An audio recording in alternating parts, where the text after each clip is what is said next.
When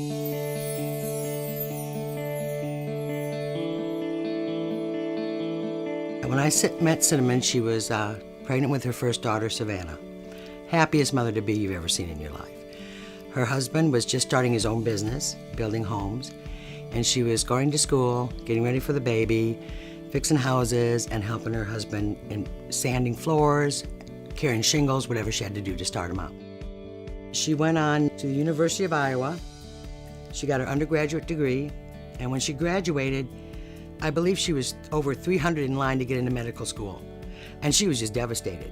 And she waited and waited, and the guidance counselor said, we'll lose a couple hundred, because they'll go to other schools, or they'll get married, or they'll move away. It's like 3 weeks before classes, and she comes running over the house, just shaking. She got in. And I always think, just think if they didn't let her in, that kind of talent. The whole world would lose out.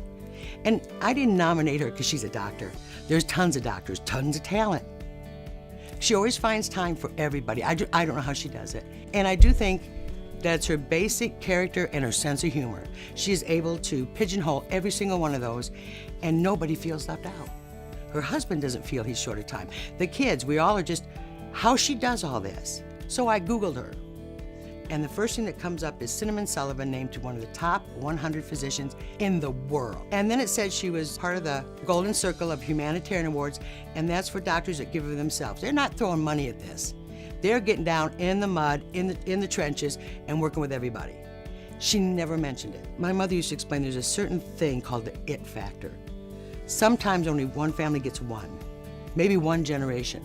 Cinnamon has that it factor, because she's able to jump into all these different roles in life and give everybody all the time in the world. It seems almost impossible, but she makes everybody her priority. She's fabulous. A lot of people say they want to make the world a better place when they leave. Cinnamon definitely wants to make everything and everyone a better place and a better person when she leaves, but she wants no credit for it whatsoever. I thought I was the eternal optimist until I met Cinnamon. She sees good in everything, every situation, every person. And she does it with such grace. And people overdo the word grace and blessed, but you'll meet her. She's got a grace that is quiet and subtle and does everything, goes through everything she does.